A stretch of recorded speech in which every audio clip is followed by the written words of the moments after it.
اور وہاں شاہ سلطانی اور ان کی بیگم اور باقی درباری لوگ بیٹھے ہیں، اور سچ کی ملکہ کی جب تربیت پوری ہو جاتی ہے تو سچ کی ملکہ جو ہے وہ اپنا کام کرنے کے لیے جو ہے کہتی ہے کہ اس کو حکم دیا جاتا ہے، بادشاہ سلطانی سے حکم دیتے ہیں کہ زمین پر جاؤ اور سچ کا نور پھیلاؤ۔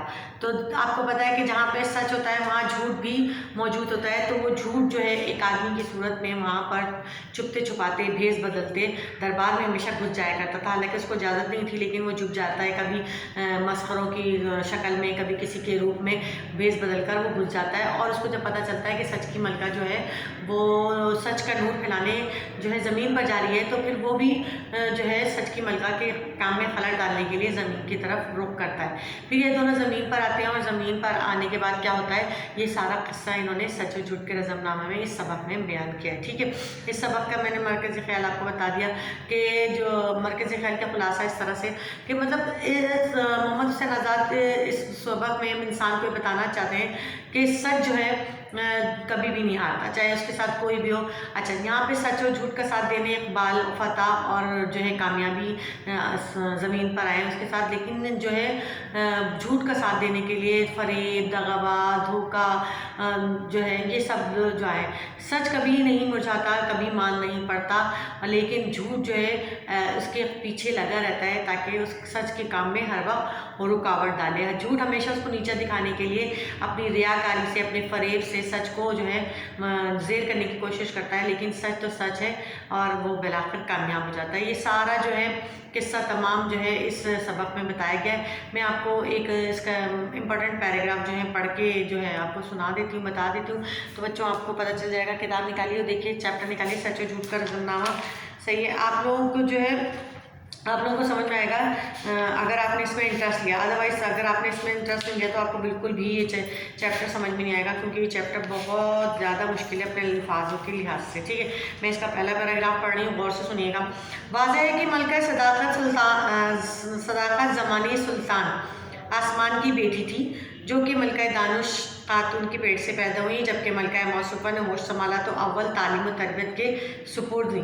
جب انہوں نے اس کی پرورش میں اپنا حق ادا کر دیا تو باپ کے دربار میں سلام کو حاضر ہوئی۔ کہہ رہے ہیں صداقت سلطان ملکہ جو ہے، سچ کی ملکہ جو ہے، اس کے والد کا نام ہے سلطان آسمانی، ٹھیک ہے، جو ملکہ دانش عقل مند وہ ان کی ماں ہے، ٹھیک ہے۔ اب یہ دونوں نے جب ان کی پرورش کر لی اور یہ اس قابل ہو گئی کہ اب جو ہے اپنا کام انجام دے سکیں، تو جو ہے باپ کے دربار میں جب حاضر ہوئی، اسے نیکی اور نیک ذاتی کے ساتھ خوبیوں اور محبوبیوں کے زیور سے آراستہ دیکھ کر سب نے صدق دل سے تعریف کی اور عزت دوام کا تاج مرصع جو ہے رکھا گیا، اور حکم ہوا کہ جاؤ اولاد آدم میں اپنا نور پھیلاؤ، ٹھیک ہے۔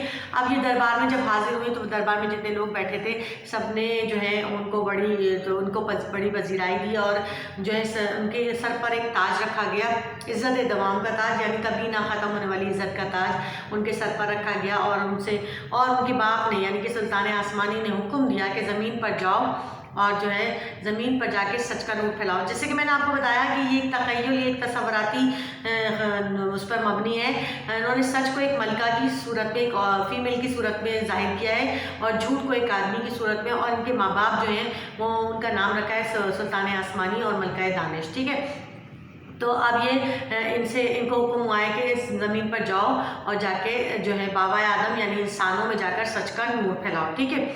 اب عالم سفلی میں دروغ دیوزاد سے مراد جو ہے جھوٹ بولنے والا، اچھا، ایک سپلائی ناپکار تھا، ہمق تیرا دماغ اس کا باپ تھا، وہ ایک بدذات کمینہ انسان تھا، ٹھیک ہے، اور ہمق تیرا دماغ یعنی کہ بے وقوف اس کا باپ تھا، اور جو ہے ہوا پرست یعنی دنیا کی جو لالچ تھی وہ اس کی ماں تھی، اور اگرچہ اسے دربار میں آنے کی اجازت نہ تھی، یہ لوگ دربار میں نہیں آتے تھے، مگر جب کسی تفریح کی صحبت میں آتے، دربار میں آنے کی اجازت نہیں ہوتی لیکن آ جاتے، کسی طرح سے بھیس بدل کر، کچھ بھی کر کے یہ لوگ آ جاتے، ٹھیک ہے۔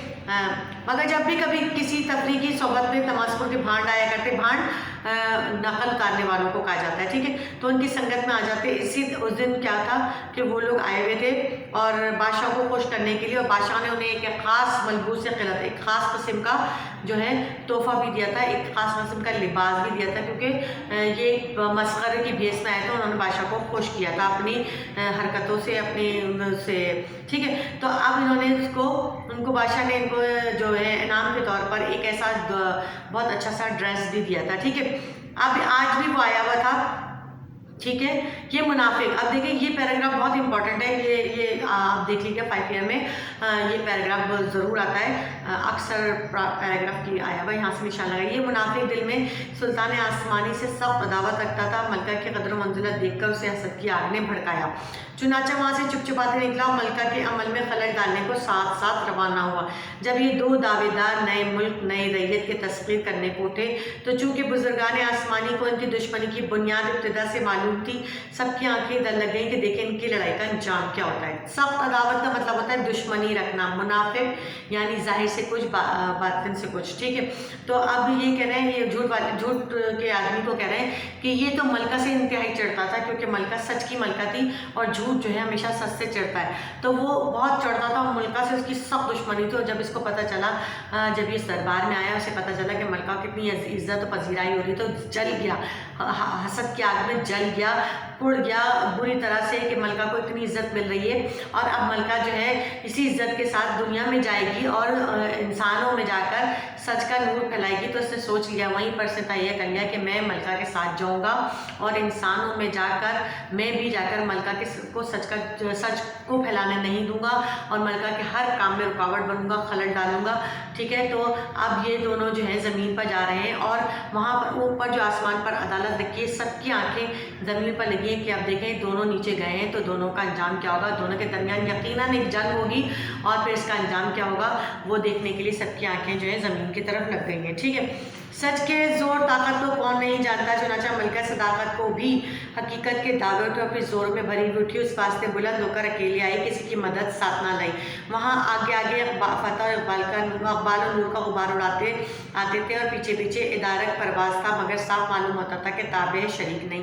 اب دیکھیں ملکہ جو تھی وہ سچ کے اس میں غرور میں تھی کہ اسے سچ کو آنچ نہیں ہوتی، سچ کبھی ہارتا نہیں ہے، تو میں چلی جاؤں. لیکن اس کے پیچھے پیچھے اقبال یعنی بلندی اور جو ہے فتح یعنی کامیابی، وہ لوگ بھی اس کے پیچھے پیچھے چلے گئے تاکہ اس کا ساتھ دے سکیں. کہیں ایسا نہ ہو کہیں ملکہ کمزور پڑے تو وہ اس کا ساتھ دے سکیں. ٹھیک ہے، آپ دیکھیں ملکہ جو ہے وہ آئی ہے تو اس ملکہ کی شان، یہ بھی پیراگراف بہت امپورٹنٹ ہے، یہاں سے نشان لگائیے. ملکہ کی شان شاہانہ تھی، دبدبہ خسرانہ تھا، اگرچہ آہستہ آہستہ آتی مگر استقبال رکاب پکڑے تھا. وہ جو قدم اٹھتا 10 قدم آگے پڑتا نظر آتا. اب یہ کہہ رہے ہیں کہ ملکہ جو تھی بڑی شان سے، بڑے غرور میں، سچ کے ساتھ جو اس نے زمین پہ قدم رکھا، اسے پتہ ہے کہ سچ کبھی نہیں ہارتا اور وہ جو ہے اپنے ساتھ کسی کو لے کر نہیں آئی. وہ الگ بات تھی کہ اس کے پیچھے پیچھے اقبال یعنی کہ کامیابی، اقبال یعنی کہ بلندی اور کامیابی، فتح یعنی کامیابی، یہ دونوں اس کے ساتھ ساتھ چلے آئے کیونکہ اس کے بغیر جو ہے سچ جو ہے کبھی کامیاب نہیں ہوتا. تو وہ لوگ بھی آئے اور ملکہ کا ایک ایک پاؤں جب زمین پہ پڑتا تو بڑی اسے کہ وہ جو یہاں پر آئی ہے تو وہ تو سچ کا نور جو ہے پوری دنیا میں پھیلا دے گی. ٹھیک ہے، ساتھ اس کی جب ایک دفعہ جم جاتا تو انسان کیا فرشتے بھی نہ ہٹ سکتا. حقیقت ہے جب سچ جو ہے قائم ہو جائے تو اسے کوئی بھی ہٹا نہیں سکتا. جھوٹ کتنی بھی کوشش کر لے، سچ کا جو ہے بول بالا ہوتا ہے اور سچ کو کوئی ہرا نہیں سکتا. دروغ دیوزاد بیرو بدلنے میں طاق تھا، ملکہ کی اربات کی نقل کرتا تھا، نئے نئے سوانگ بھرتا تھا. طاق تھا، ماہر تھا، سوانگ بھرتا تھا، بہرو بدلتا تھا. تو بھی وجہ اس کی گھبرائی بھی معلوم ہوتی تھی. وجہ یعنی طرح تنیا کی ہوا آویز یعنی لالچ ہزاروں رسالے پلٹنے اس کے ساتھ یہ تھی، چونکہ ان کی مدد کا محتاج تھا. اس لالچ کا ہمارا کمزور تابعداروں کی طرح ان کا حکم اٹھاتا. ساری حرکتیں اس طرح کی بے معنی اور کام بھی الٹ پلٹ بے اوسان تھے کیونکہ استقلال ادھر نہ تھا. اپنی شوبدہ بازیوں سے مراد جادوگری، نیرنگ سازی سے فتیاب تو جلد ہو جاتا مگر تھم نہ سکتا تھا. ہوا آویز اور اس کے یار وفادار تھے اور اگرچہ کچھ تھے تو وہی سنبھالے رہتے تھے. اب کیا تھا کہ آپ کو پتہ ہے جھوٹ کو بہت ساری چیزوں کی ضرورت ہوتی ہے. جھوٹ اکیلا کچھ بھی نہیں کر سکتا، اس کے ساتھ لالچ، دھوکہ، فریب، ریاکاری، دغا، سب اس کے یہ جو ہے ساتھی ہیں. ان کے بغیر جو ہے جھوٹ کبھی بھی کامیاب نہیں ہوتا. یہ اپنی پوری پلٹن لے کر آیا تھا، پوری جو ہے ایک فوج لے کر آیا تھا کیونکہ ان کے بغیر یہ بیکار ہے.